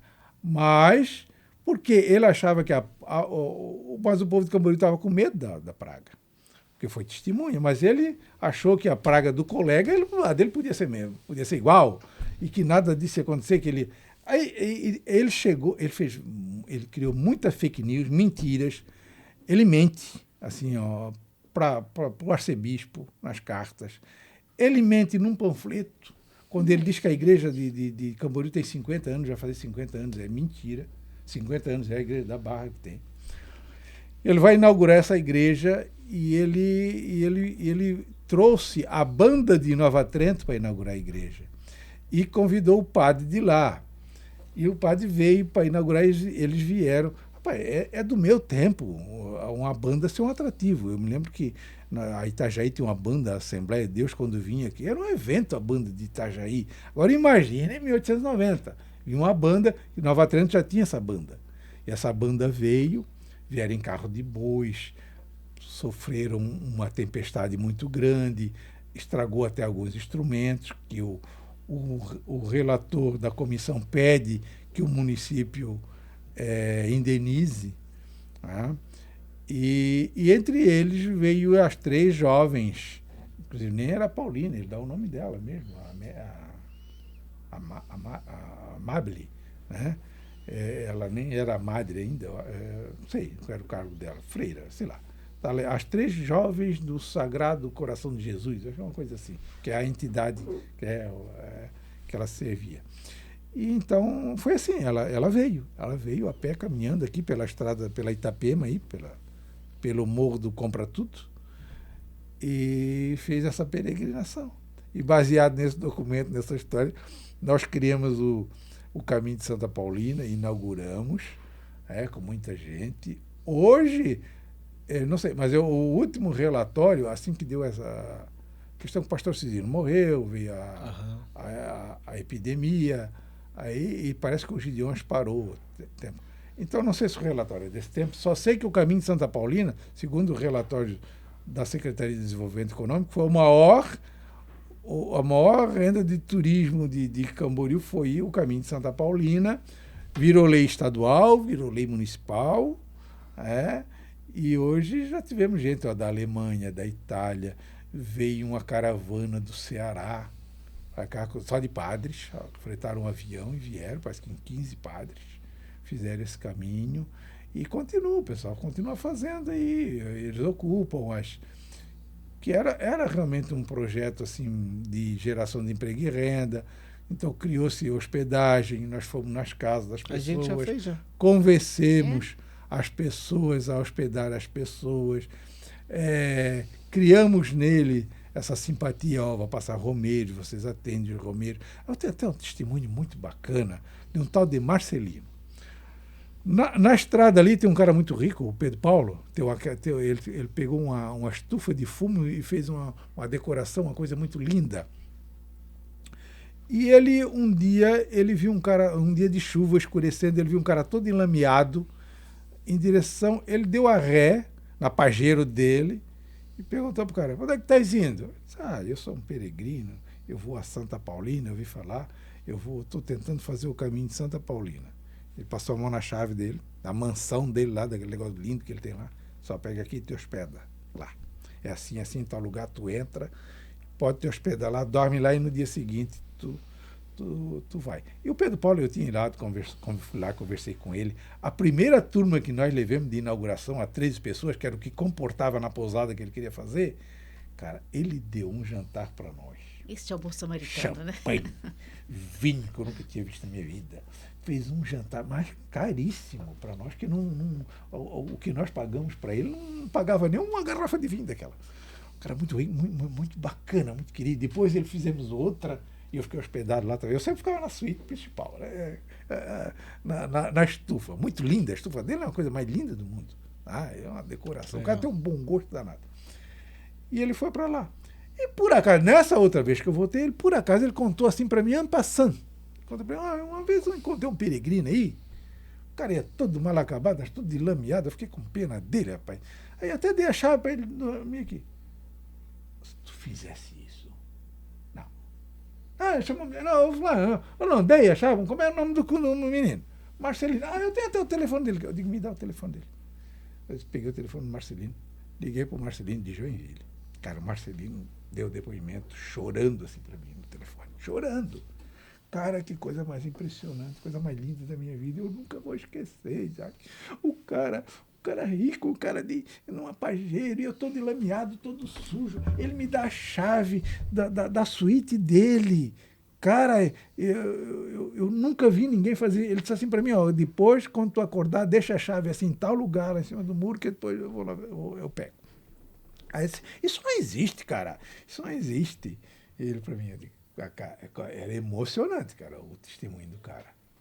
Marcelino, eu não lembro mais o nome dele completo, Marcelino, mas eu tenho até hoje o contato dele, do Marcelino, que foi um testemunho assim, espetacular dessa história que prova o povo nosso que é muito bom. Assim. Aproveitando esse depoimento, eu e esse moço aí já fizemos essa caminhada, e a melhor água que nós ganhamos foi lá na subida, lá depois de Brusque, indo ali para São João Batista, né, na subida do morro ali, nós já tinha terminado a água que nós estávamos levando e com sede, subindo no morro, daqui a pouco passa uma picape e me oferece... Parou. Eu já fiz essa caminhada. Eu sei que vocês estão precisando disso aqui. Aquilo foi um anjo que nos deu aquela água lá. Olha que legal isso. Né? A gente fez uma parte a pé e um cara que fez para nós, ele fez o assalto do bem. Uma choperia num carro e com caldo de cana. Outra vez. Foram esperar nós no meio do caminho. E um cara assim, soube pela televisão que nós íamos fazer, ele encheu 2 sacos de laranja, tangerina, e estava esperando nós passarmos. Aí eu para testar ele assim, disse assim, tá, o senhor preparou isso? Tá, e se nós quiséssemos ficar para almoçar? O senhor dava um almocinho para nós? Lógico que nós não ia ficar ali. Meu querido, mas uma honra. Pena que vocês não avisaram. Por que vocês não avisaram? Mas você, sim, eu já vou providenciar, vou matar galinha, vamos não sei o quê. Não, para, assim, e se nós quisermos outro dia se hospedar na sua casa? O senhor permite também que nós pensamos? Meu Deus, mas que alegria que vocês vão ficar aqui. Eu preparo colchãozinho, preparo uma cama para vocês. Vai ser uma honra ter vocês na minha casa. Cada casa assim que é incrível. Esse é legal porque não é só um caminho físico, mas também é um caminho espiritual, né? Sim, sim. Eu fui lá em Vítor Ovataro, onde a Madre Paulina nasceu. Nossa. E quando você disse, eu me lembrei imediatamente da casa dela, porque na casa dela, no fundo, exatamente no fundo da casa dela, passa um riacho. Quando você falou a água, eu me lembrei da água no fundo da casa dela lá. Então, assim, realmente é algo que... uma pessoa que fez um bem incrível, né? E que hoje a gente pode... Nós estamos aqui falando, né? Um testemunho, outro. Como assim? Vocês estavam com sede ali e a água chegou? Né? Pena são os nossos governantes, sobretudo no Brasil, sobretudo que são diversos municípios, então um não pode entrar no município do outro, então um faz uma coisinha, e eles são muitos assim, a política é uma barra mesmo. Por exemplo, quando eles souberam que nós íamos fazer o caminho, eu fui antes, conversei com o prefeito de Tijucas. O prefeito, eu vou chamar o secretário dele, atende esse moço aqui, estão fazendo um caminho, o que eles quiserem. Nós vamos esse caminho passa lá na Tijuca e tal. Então, assim, tu pode dar uma olhadinha para nós, tem uns lugares assim que está intransitável. E se aproveitaram disso. Botaram 2 pocães, um trator, arrasaram aquele caminho trilhinho lindo, maravilhoso, botaram aquilo tudo no chão, fizeram uma agressão... que eles estavam doidos por uma oportunidade para abrir uma estrada. Né? Eu disse, cara, mas o caminho é para pedestre, para peregrino, não é para fazer uma corrida de Fórmula 1, cara. Eles abriram a estrada, ficou um horror. Quando nós fomos, era lama, ficou pior do que eu pedi. No caminho, depois vai pela estrada, tem diversas bicas d'água bonitas que eles podiam fazer. Eles podiam parar, mas um não pode fazer, porque esse gosta, mas é no município do outro. Aí tínhamos que recorrer para um negócio que eles chamam, esqueci como é que eles chamam, né, colegiado, essas anfre, esse negócio. Tem que ser um colegiado assim e tal, mas os caras nunca fizeram. Na verdade, essas coisas tinham que ser... É iniciativa privada que tinha que fazer, um patrocínio, alguma coisa. A gente conseguia algumas plaquinhas, aí fizeram todo... Aí o prefeito de Nova Trento disse, não, eu dou as placas. Vocês botam nos municípios? Eu digo, botamos. Mas eu não pude botar, arrumamos quem se ofereceu para botar e tal. Quando nós fomos ver, as placas são para carros. Não é para peregrinos. Não é para quem anda a pé, é para carro. É sinalização para carro. Cara, nós não queríamos nem tão sofisticado, não precisava, mas nós queríamos coisinhas para pessoas que vão a pé. Podia pegar uma brocha, um pincel, fazer seta, que nem lá em Compostela tem, até um tênisinho pregado assim que indica caminho, flechinhas no chão, coisinha, qualquer coisa com toco de pau, nem precisava ser aquilo, mas que fosse sinalizado. Aí nós, por conta, fizemos algumas coisas, E ainda tem algumas coisas engavetadas aí para ser feita ainda. Então, assim, ó, nós temos, assim, ó, é um trabalho bonito, mas precisava fazer. Aí logo em seguida, passar asfalto. E a comunidade quer, né? Porque vivia na poeira, mas tirou um pouco do brilho. Então, eu até não fui contra o asfalto. Se vocês podem até fazer o asfalto. Falei diversas vezes no grupo que o prefeito estava, façam asfalto, mas deixam uma pietonal, como diz o gringo. Você deixa um lugar, não precisa nem ser pavimentado, nada, pode ser na terra firme. Só faz o balizamento, bota o meio-fio, deixa na terra pura. Porque é triste tu fazer uma caminhada no asfalto, tu estar o momento todo olhando para trás. Nesse trechinho aqui que era movimentado, era o pior trecho para tu caminhar. Tem que todo momento estar olhando para trás, com cuidado, se preocupando. Se eles fizessem, de um lado, como se fosse uma ciclofaixa, alguma coisa assim, podia ser rústico mesmo, na areia mesmo, deixasse esse espaço para o pessoal. Mas não fizeram isso, nem aqui, nem lá. Infelizmente, eles ainda não se perceberam, cometendo os mesmos erros do pessoal de 64, que não queria investir em turismo, que fechou as portas para o turismo. Olha o prejuízo que eles tomaram. E eu cansei de falar isso, falo para todos os prefeitos que eu tenho oportunidade, todo lugar que eu tenho oportunidade, vocês fecham a porta para o turismo, vão pagar o preço. Ao invés de abrir, já não é grandes coisas. Nós não temos aqui turismo efetivo. Eles falam muito de turismo rural. Não temos turismo rural, porque não pode haver turismo rural onde tem carvoeira, onde tem desmatamento. Nós temos turismo em ambiente rural, que é um pouco diferente. Tá? Uma ou outra pousada. Então, já que o nosso turismo e o turismo rural é o primo pobre do turismo. Tá? Pede para turismo de praia, pede para turismo de qualquer coisa. Tá? Mas vamos lá. Já tem alguma coisa, tem um pesque pague, que seja uma pousada. Nós temos pousadas lindas em Camboriú, maravilhosas, as nossas pousadas, pelo menos umas 3 ou 4 são muito lindas, inclusive a do prefeito, é a mais bonita de todas. Lá, né? Foi lá que nós lançamos o caminho de Santa Paulina, na época em que ele era governador. Então, fizemos o caminho. Então fizeram asfalto aqui, fizeram asfalto lá. É difícil, é ruim de caminhar.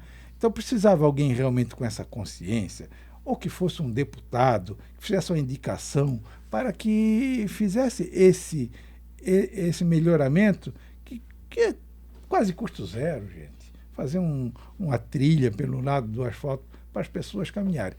Mas quando chega lá no último trecho, que realmente passa por dentro, lá no Vigro, que sai na frente da casa da Santa Paulina, o caminho que ela realmente trilhou por várias vezes. Eu fui no prefeito, pedi, cara, faz alguma coisa. Os jipeiros estão acabando com a trilha. Os motoqueiros, porque para eles, quanto mais lama, mais coisa, melhor. Respeitamos o esporte deles, mas ali é um caminho sagrado, cara. Então, cara, mas eu não posso fazer nada. Bota um bueiro lá, bota uma placa, bota alguma coisa. Justamente, pelo menos aquele trechinho ali, cara, na frente da casa dela. Aí, tu andava mais um pouquinho, tu tá lá a casa lá do Nonho Wiesenthauer, né, que é o sobrenome dele. Conversamos com ele, um velhinho de 90 e tantos, morreu com 105 anos. Tá? Ele passou todas as informações da Santa para nós, tá? Conheceu ela e tal. E, enfim, estava ele. Então saía na casa dele. Ele abençoava, todo mundo entrava na casa dele, ele abençoava o pessoal, ele adorava isso, fazer isso. Depois, ele foi violentado por uns assaltantes. Judiaram dele, judiaram da família. Aí a família teve que cercar tudo, botar muro alto.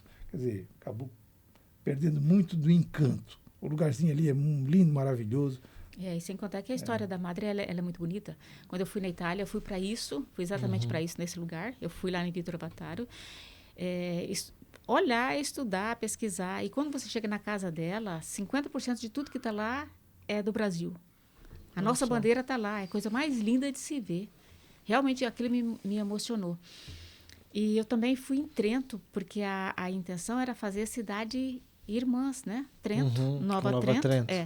Porque Vitor Vataro fica mais ou menos, eu acho que foi só uns 20 minutos de ônibus, algo assim muito próximo muito próximo. Me parece que era 15 km de Trento para Vittorio, onde ela nasceu. Então, assim, existe muita coisa que pode ser feita. Então, eu fui lá, trouxe muitas informações, escolhi as informações, mas o que mais me chamou a atenção é como nós estamos lá na casa dela. Através da bandeira, através de muitas fotos, muitas informações. E acaba sendo um local também de peregrinação de muitos lá ela brasileiros também é reconhecida. lá. Ela é conhecida e reconhecida exatamente como nós sabemos aqui. Que legal. Inclusive, a casa dela hoje é como se fosse um museu, né? Um local onde tem fotografias, lembranças, e tem uma pessoa ali que conta a história. Então, é algo assim, realmente, que ainda tem muita coisa para ser explorada. Eu, inclusive, estive com uma pessoa que trabalha no governo da Itália, também para ver essa possibilidade aí. Mas tudo tem o seu momento, né? Mas como é que eu vou dizer, esse caminho para Nova Trento, existe várias, caminhos para chegar lá, né? E deveria ser preservada essa história dessa visita que ela veio de lá para Camboriú, né? Para se fazer a rota Camboriú lá. Nós provavelmente não fizemos esse seu caminho. A gente fez um outro. Outra alternativa. Eu já fiz 2 vezes. Olha que legal. E uma de uma forma e outra de outra. Já. Bacana. Deixa eu fazer o original. Quero ver. Quero saber bem o original dela. Quero saber. Ela tem 2 até, tá? Um que a gente queria chamar de O Caminho da Menina Santa. Ela sai de Itajaí, do porto de Itajaí. Eu tenho provas disso em jornais, tá? O seguinte. Os jornais dizem o seguinte assim, ó. O jornal, na verdade, é uma matéria que não tem nada a ver com isso. O jornal está fazendo uma matéria enaltecendo a iniciativa privada. E como exemplo de que a iniciativa privada trabalha melhor do que o governo, isso é um jornal de 1860. Eles estão dizendo isso assim, ó. Lá em Santa Catarina tem um lugar onde tem um cidadão chamado Antônio Flor da Silva. Ele construiu uma comunidade chamada Flor da Silva, uma colônia, Flor da Silva, que eu acho que deve ser ali onde hoje é o Moura. Sabe o Moura? Tem Oliveira, o Moura. Eu acho que não é Oliveira, porque Oliveira já era conhecido como Oliveira. Mas deve ser ali pelo Moura, por ali. Ele diz, esse homem construiu uma estrada tão boa que se para ir de Itajaí a Nova Trento, por exemplo, ele diz, é muito mais vantajoso você ir por Camboriú, você diminui a viagem mais de meio-dia do que ir por Brusque, onde o caminho é ruim, enlamaçado, o caminho público é ruim. Então, era isso. Então, é provável que a Santa fez esse caminho, tá? Que é basicamente, e que é realmente uma trilha muito antiga, que é o caminho do Gavião, lá em cima. O caminho do Gavião. Mas a gente queria construir um caminho assim, ó. A pessoa saía do porto, tá? Vinha até Balneário Camboriú, que é o caminho sagrado mais antigo do Brasil, é o caminho de Bom Jesus de Iguape. Eu tenho até diplomas de pessoas que... O meu avô, por exemplo, ia todo ano a pé para pagar a promessa do tufão. Ele ia todo ano a pé, porque não tinha outro meio. Eles começaram a ir de carro em Pau de Araras nos anos 40. Eu dei muita foto do pessoal nosso daqui em Iguape. Ontem ainda falei com o Mauri Bittencourt, que foi vice-presidente nosso, ele estava lá na palestra que eu dei ontem. O pai dele fazia esses transportes com a caminhonete, ele disse que levava 3 dias para fazer daqui lá, de caminhonete, nos anos 50. Então, o meu avô passava lá onde eu moro, lá no Saí, tem o filho do homem que dava a pousada para ele, está de cama ainda, mas está vivo ainda, que é o pai do meu amigo que pesca comigo lá, o pai do Osail, que tu conhece. Ele dava hospedagem para essas pessoas. Então, eles iam todo ano a pé lá. Ia muita peregrinação daqui. O Santa Mara é um santo muito... O Bom Jesus de Iguape era um santo muito popular aqui em Camboriú. Todo mundo era devoto do Bom Jesus de Iguape. Eles iam a Iguape fazer esse trecho. Então você ia de Itajaí a Camboriú pelo caminho de Iguape, para fazer uma parada na Roda Gigante. E eu morava ali debaixo, conversei com o Ricardo da Roda para a gente fazer essa parada ali, porque eu tenho alguns objetos pessoais da Santa Paulina. A gente queria fazer uma exposição, ele não concordou porque ele não queria misturar as coisas. Eu digo, então vamos fazer no restaurante do sobrinho dela, que ela tinha um sobrinho ali, que tinha um restaurante ali na Avenida Brasil, as pessoas já pararam, iam ali e tal. Só que quando eu cheguei tarde. Eu disse, cara, eu já estou me mudando lá para o estaleiro, então não vou sair. Bom, então a ideia era trazer até aqui no complexo do turismo aqui do final da praia, ele ia visitar lá, andar de bondinho e tal. Depois ele ia seguir ou pelo rio ou pela estrada do Barranco, porque será que a Santa veio aqui inaugurar a matriz e tal, uma filialzinha ali, será que ela não veio na matriz, que era Barra? Praticamente impossível, provavelmente eles vieram. Mas se não vieram, quem vinha fazer esse trecho, ele é obrigado a fazer esse trecho. Ele descia aqui porque o caminho bom estava aqui. Ele vinha pela praia, que já era um caminho natural, chegava aqui, pegava o caminho da Barra, que vinha aqui, passava aqui pelo Barranco, ele ia se hospedar em Camboriú, porque nós começando o caminho em Camboriú, o que Camboriú ganha com isso? Nada. O cara sai daqui e já vai dormir lá no máximo na pousada do Leonel Pavan, que ainda está em Camboriú. Mas se ele quiser fazer uma pegada maior, ele vai já dormir lá no Joel, lá em cima, que já é Tijucas. Então, para fazer o peregrino permanecer aqui em Camboriú, ele teria que sair de Itajaí. Aí ele ia dormir ou no Balneário Camboriú ou em Camboriú. Tá? Porque, no fundo, essas coisas têm o objetivo de turismo, é esse, é fazer o turista permanecer o mais tempo possível. E daqui ele seguia, então.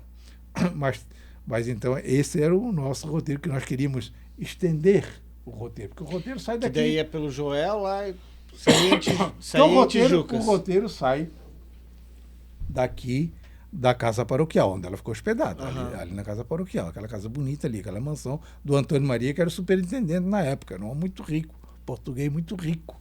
Né? Ele tinha essa mansão ali, ele hospedou ela ali.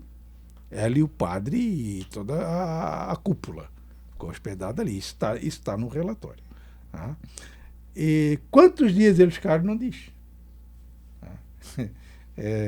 Só diz que eles pedem no relatório que depois o prefeito providencie o retorno deles, que indenize os instrumentos que foram prejudicados pela chuva. Inclusive um carro de boi que trazia, ele quebrou, tiveram que consertar, ele pede isso no relatório. Esse relatório original eu tenho, podia ser exposto, eu tenho a cruz. Está contigo. A cruz, que ela igual, está na foto. Nós temos a cruz, que era da E tenho aquele santinho que ele morreu quando. Né? Sou muito católica, eles têm um nome, cara. Antigamente a pessoa... não sei o quê. Existe até um colecionador que tem em Minas Gerais, que tem parece 45 desses santinhos, que eles faziam, um santinho pequenininho, o santo da predileção dele. Se ele era devoto, Nossa Senhora, tem muitos, tal. Então eles ficavam aqui para morrer com aquilo na mão. Né? Então, porque o médico que atendeu a Santa Paulina, o médico que atendeu o Dr. Newton, tem até um posto de saúde ali, né, lá, o nome dele, ali na Oliveira, Newton Fagundes, uma coisa assim. Ele ficou com esses bens. Quem me deu foi um colecionador, que já morreu, e ele disse assim, ô Isaac, eu tentei, ele viu as notícias do que eu estava fazendo, cara, ele veio de Florianópolis, eu vou em Florianópolis, não, eu vou aí te levar, eu tenho 3 coisas que tu vais gostar dela. Assim, eu já tentei até dar lá pro santuário, mas eles fizeram boquinha e me deram um monte de coisa. Eu disse, eu acho que tu és o cara, pelo amor que tu dedicasse à causa e tanto, eu acho que tu deve ser o guardião desse negócio aqui. Então, assim, eu não tenho prova disso. Ele ainda perguntou assim para mim, tu assiste o Trato Feito?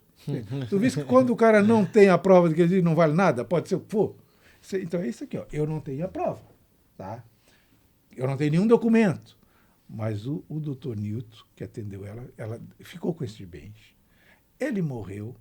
Alguém da família, isso acontece com muito colecionador. Tá? Quando ele morreu, eu sou um. No dia que eu fechar os olhos, minha mulher no outro dia bate fora. Ela odeia aquelas coisas velhas, aquelas quilharias que eu tenho que só ocupar lugar, ela tem que estar limpando, ela odeia aquilo. Então, é assim, ela faz questão mesmo, ela não gosta, ela não esconde isso, não gosta de coisa velha. Então, assim, ó, isso acontece. Então, eu tenho outro amigo idêntico, nós temos um colecionador, ele já sabe, ele já está. Ontem ainda foi lá e levou um pacote de jornais, ele já está doando para entidades públicas, porque ele sabe que na casa dele também não vai tudo para o fogo. Então, ele já doou a coleção de livros dele para a Genésio Miranda Lins. Ontem levou a hemeroteca dele, uma coleção de jornais, levou lá para o arquivo. Ontem ele quis doar as fotos também, eu calmei ele. Eu, calma aí que nós vamos usar essas fotos antigas de Balneário Camboriú, que foi eu que já vendi para ele. Tá? Só para ele que eu ia vender, não tinha coragem de vender para outro. Porque eu fui despejado da minha casa, uma casa grande, eu ia para uma casa pequena, né? Foi aquele caso que aconteceu ali na Roda Gigante, é público, eu não escondo isso de ninguém, porque foi uma injustiça muito grande que foi cometida comigo. Então eu tive que sair às pressas assim, naquele apavoro, eu não sabia o que fazer, eu perdi, deixei muita coisa lá. Eu tenho outra casa ali, mas já estava lotado também, então alguma coisa eu salvei. Tá? E as fotos, minhas coleções de fotos de álbuns, então eu deixei cuidado de uma grupo. E ele ontem estava sugerindo em doar para o arquivo de calma um pouco. Calma aí, um dia nós vamos ter uma instituição. Um dia nós vamos ter uma instituição particular, tá? Que particular não. Porque tu no público daqui a pouco bota um cara lá, e geralmente no arquivo eles empurram aquele cara que é de oposição, não tem lugar para ele incomoda, vai lá para o arquivo histórico, vai lá para o museu. Tá? Aí os caras não têm um mínimo de cuidado com aquilo. E, então é difícil. Acho que o maior acervo de fotos antigas é o seu, né? Então, mas eu agora é mais virtual. Eu fotografei tudo, eu escaneei tudo e as originais eu deixei com uma grupo. Né? Então foi assim. Eu não sei mais onde é que eu estava, mas era esse negócio que a gente podia. Eu criei nesse projeto nesse percurso vários museus, tá? Inclusive dei uma boa grana para uma pessoa preservar eu fiz uma vaquinha virtual, fui lá, entreguei o dinheiro, provei, publiquei, eu estou entregando para vocês preservarem isso aqui. Um dia nós vamos fazer o Museu da Fumicultura. Tá?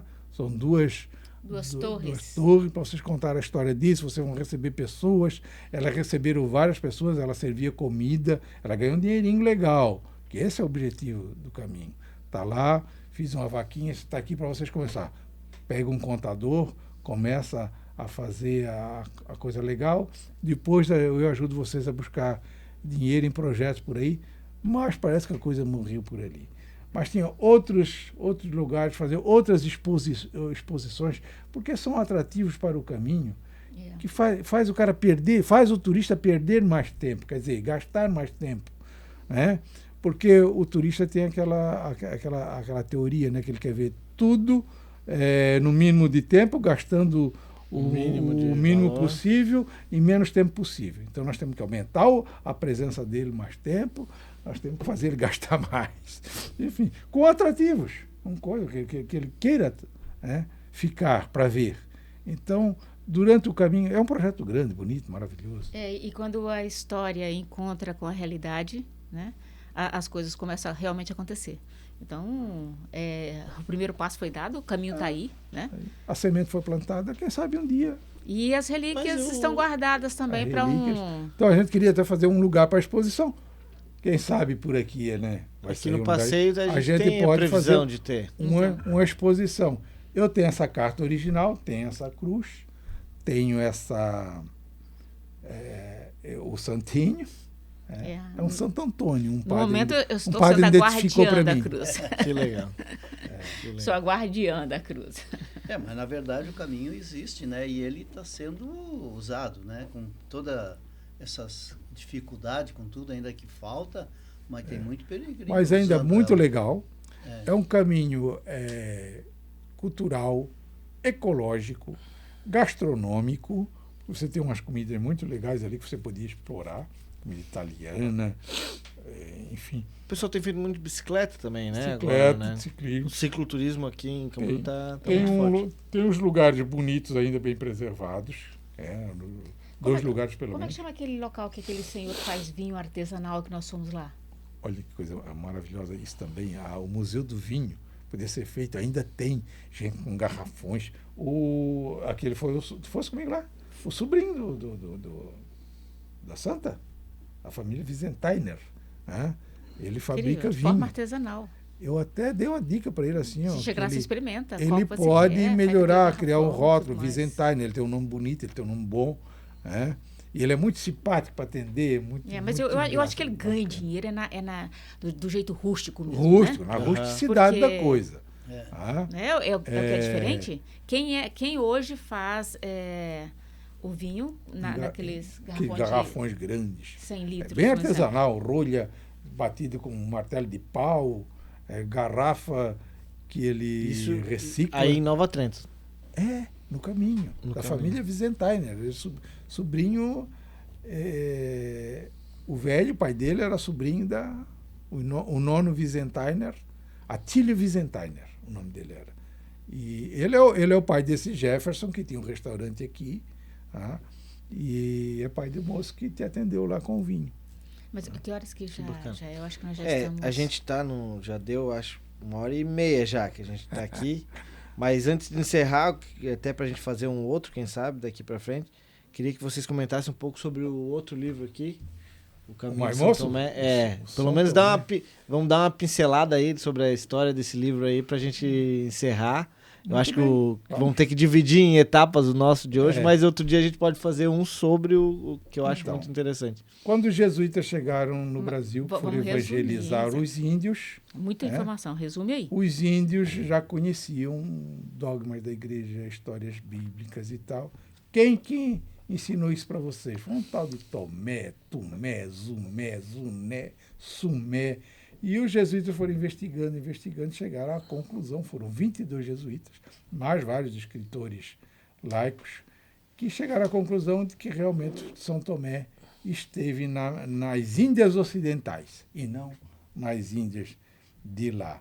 Enfim, e o mais interessante de tudo, que ele perguntou quem fez esse caminho que vocês andam nele, um caminho calçado de pedras, tão bonito que eles só viram isso lá na Europa, os caminhos de Roma, dos romanos, esses idênticos ao caminho de Romana que eles têm. Quem fez esse caminho para vocês?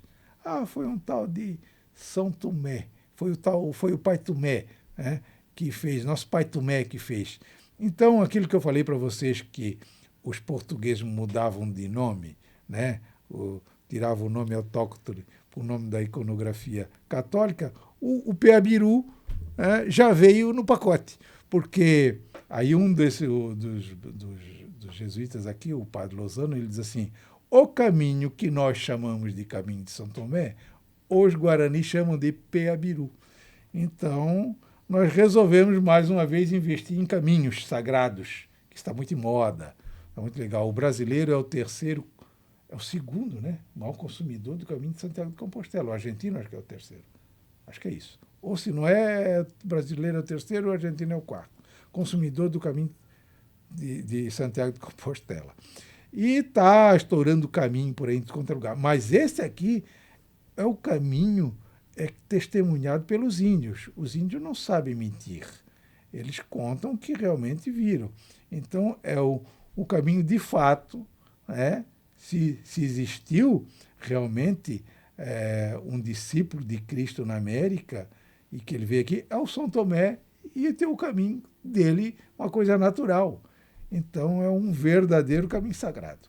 E nós descobrimos agora, eu e a Fátima, lá em Morretes, o maior trecho preservado do Brasil dentro da Mata Atlântica. Tá? Que esse caminho, o Peabiru, é um caminho muito antigo, feito por uma engenharia muito sábia, que usou o menor trecho possível entre Foz do Iguaçu, vamos dizer, ao oceano. Que daí, dali de Foz do Iguaçu, você deriva para onde quiser. Peru, o objetivo era chegar no Peru ou Potosí, na Bolívia, por causa da prata. Né? Mas é o caminho mais curto e o melhor perfil. mais para cima tem Pantanal, mais para cima fica mais longe ainda, mais rios grandes, mais florestas, para o sul é mais frio. Então, o caminho do Paraná é ideal. Então, ele saía de Foz do Iguaçu a Paranaguá direto, sem conexão. Aí tinha os acessos. O mais famoso, por acaso, é o de Santa Catarina, por causa de duas personalidades, o Aleixo Garcia, que foi o primeiro europeu morando em terras brasileiras, que viu um índio em Florianópolis com um objeto de ouro, quis saber como é que ele conseguiu isso. Num reino muito longe, muitas luas daqui, ele fez um exército de 2.000 índios e foi até lá. Não conseguiu voltar. E depois o governador Cabeça de Vaca, né, fez o caminho em 1542 e escreveu o livro, documentou. Né? Então, ficou famoso o caminho de Santa Catarina, mas o caminho de Santa Catarina começa ali em Garuva, é só um acesso, logo já pega o Paraná. E foi até assunto da música do Almir Sater, né? Que ele fala que o Piabiru começa em Santa Catarina, mas acho que começa mesmo no litoral do Paraná. Hoje, na cidade de Matinhos. Era numa localidade chamada Perequê Velho. Está lá ainda a comunidade, pertence à cidade de Matinhos. Ele desaguava ali, passava Paranaguá, Antonina, Morretes, pegava Curitiba, Campo Largo, Ponta Grossa e de lá derivava até Foz do Iguaçu. É a mais antiga engenharia no continente americano. E foi esse caminho que uniu eu e o Isaac, porque eu comecei a trabalhar esse caminho em Garuva, porque eu cheguei lá e descobri que lá tinha um caminho de pedra antigo. E o Isaac ficou sabendo, fez contato comigo e nós estamos juntos já faz alguns anos. Mas o mais interessante é que acho que uns 20 anos atrás eu fiquei sabendo de um caminho que levava para... Era um caminho que chamava-se Porta Dourada, que levava para a Cidade Dourada. E eu vi uma fotografia. E eu fiquei intrigada com aquela foto. Falei, mas gente, que cidade que é essa? Que lugar é esse? E desde então eu comecei a procurar eu queria estar naquele ambiente daquela foto. Mas, gente, aqui tem uma porta e essa porta, ela leva para a Cidade Dourada. Ela leva para uma cidade desconhecida. E não dava para entender porque era uma porta de pedra e hoje, com a nossa tecnologia, já é muito difícil fazer essa porta de pedra. Né? Imagina antes, há quanto tempo atrás, não sabemos. É esse aqui. Então, eu passei 15 anos procurando este local. É uma coisa... Interessante. Muito. Dá uma uma olhada. construção muito... Tinha umas pedras grandes, vê pelo tamanho da faca, ela não é muito grande, mas já dá para ver que é. E eu vi essa mesma construção dessa mesma forma em uma cidade chamada Ponferrada, na Espanha, no Castelo dos Templários. Eu vi exatamente isso lá. Exatamente, eu tenho foto, tenho tudo, registrei tudo. Eu vi isso no Castelo dos Templários. E depois que a gente sempre vai fazendo a ligação e a gente vai procurando, né? Então, algum tempo depois eu encontrei esse lugar, ele existe. E o mais interessante é que quando a porta, eu digo que a porta abriu, porque depois os caminhos começaram a aparecer. E são caminhos com pedras que você olha assim e fala assim, não, mas como? Quem colocou essas pedras aí? Né? E existe uma discussão muito grande a nível de Brasil, sobre quem fez, em que época que foi, né? Existem muitas teorias, existem muitas lendas. E eu prefiro ficar com a lenda. Eu prefiro ficar com a lenda porque a lenda, ela te dá acesso à imaginação. A teoria, ela tem um dono. A lenda está na boca de todo mundo. Mas quando você vê a lenda ali materializada, você olha, o caminho está lá. Né? E não é sobre quem fez, é sobre um caminho. O caminho existe. E eu sempre digo, se você quer saber onde estava o Piabiru, é só saber onde é que estavam as aldeias, porque o povo guarani utilizava esse caminho, porque eles iam em busca da terra sem mal, que para nós é como o paraíso, que é um local onde as pessoas não envelhecem, onde as pessoas, elas... É um paraíso, né? Eles chamam de terra sem mal.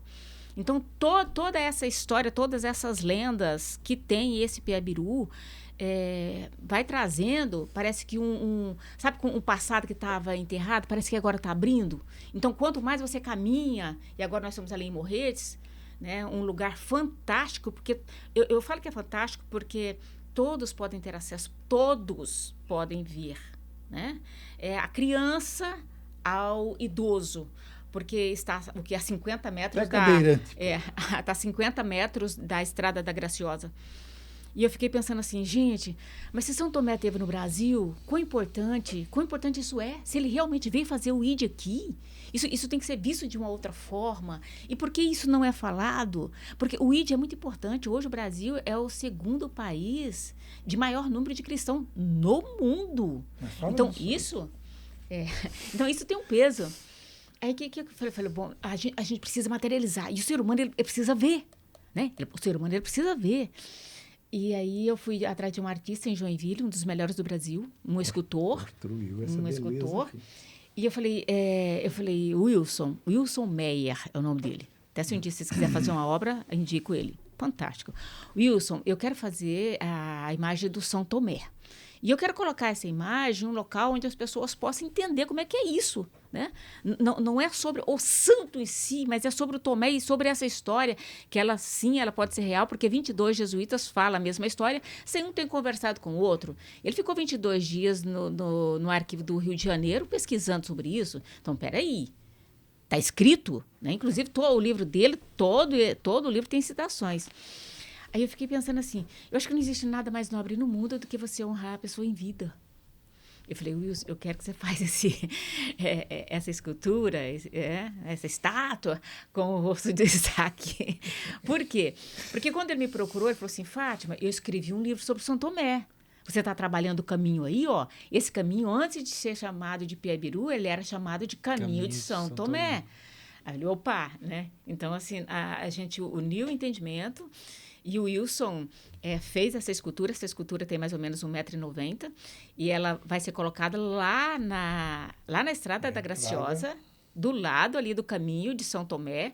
Aquele caminho será denominado por nós, com toda a autoridade que nós temos de conhecimento e de entendimento, como Caminho de São Tomé. Então, assim, tem muita coisa acontecendo, né? Seria muito bom se você puder abrir uma página aqui para a gente falar desse livro e desse caminho. Inclusive, isso aqui é uma edição extraordinária. Você não vai encontrar em livrarias, né? Eu resolvi patrocinar esse livro porque muita gente pedindo, muita gente solicitando, querendo saber um pouco mais dessa história, né? Inclusive, nós precisamos até fazer uma terceira edição, porque surgiu essa história do magnetismo aí, que vai ficar para o podcast. Né? Esse caminho realmente pedras do caminho são magnéticas. Aí, já contou. Mas isso tudo é uma lenda, né? Uhum. É uma lenda que eu fiquei sabendo e a gente vai investigando, né? Nós hoje vivemos grande parte da nossa vida investigando e estudando realmente esse caminho. E nós descobrimos que muitas pedras no caminho Piabiru como imã. Você coloca o imã, né? Inclusive tem vídeos disso, dá para ver, né? E assim... Aí vem de encontro com uma lenda que um dia eu fui em um encontro e tinha um indígena bem idoso e ele falou o seguinte, olha, esse caminho, ele é magnético? Como assim? Olha, tem um aparelho que eles colocavam na cabeça e esse aparelho fazia com que a pessoa fosse em altíssima velocidade nesse caminho. E tem uma família no Peru que guarda, né? Que guarda esse aparelho. E eu falei assim, aparelho fui eu que falei, mas que aparelho é esse? Ele olhou assim para mim e falou assim, dona, isso aqui não é um aparelho, isso não é um aparelho, não, isso é uma tecnologia. Então, estar lá e passar de geração a geração. E aí a gente vê essa lenda, a gente vê essa lenda e a gente vai com imã e tá lá. Ele gruda na pedra, né? Ele gruda na pedra. E agora, por último, foi hoje esse achado, eu peguei esse mesmo imã que estava no carro, fui ali no barquinho, né? Aqui em Itapema tem uma ponta de um barco petrificada lá, né? No qual Isaac fala no livro dele, que aquele barco foi utilizado por São Tomé, e está lá, o magnetismo também está nele. Então temos aí realmente muitas histórias, muitos contos, muitos causos para contar, em cima desse livro aqui. Então, ele não está nas livrarias, mas todo mundo vai poder ter acesso pelo Mercado Livre, né? Nós fizemos uma edição extraordinária. Ela falou que não estão estudando a origem do caminho. Como eu falei lá, que por causa daquela lei que não se podia desmatar, então também era proibido fazer estradas, para que não se arrastasse os paus.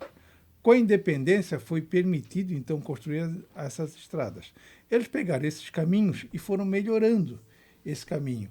E eu tenho um recorte do jornal onde o governador escreve assim, que ele não sabe a origem desse caminho, ele diz que foi a natureza que fez. Mas nós vamos deixar essa história para outro podcast. Para outro dia. Mas só que em Morretes, ele viu lá, o Isaac viu, muito bem lembrado, tem os quatro estágios desse caminho. Dos caminhos, Tem o caminho original, o duplicado para fazer o caminho dos tropeiros, depois a Estrada da Graciosa e a BR-277. A origem do nosso país, das nossas histórias, são as histórias de caminhos. Foram os caminhos que então nós estamos desenterrando as histórias dos caminhos. Que legal. É muito bom. Então tá, pessoal. Encerramos hoje mais uma sessão do Conecta. Obrigado, Isaac, por tanto conhecimento, por tanta história. Eu que agradeço. Por ter participado com a gente. É um arquivo histórico aí para a empresa. Obrigado, Fátima, por ter aceitado o convite, por ter vindo aí, também compartilhado esse tempo com a gente. Obrigado, pai, também por ter participado. A gente encerra hoje e fica aí o convite de fazermos mais um, ou outros, né? Tem tantas histórias aí, para relatar esse novo livro. Muito bem. Bom, obrigado.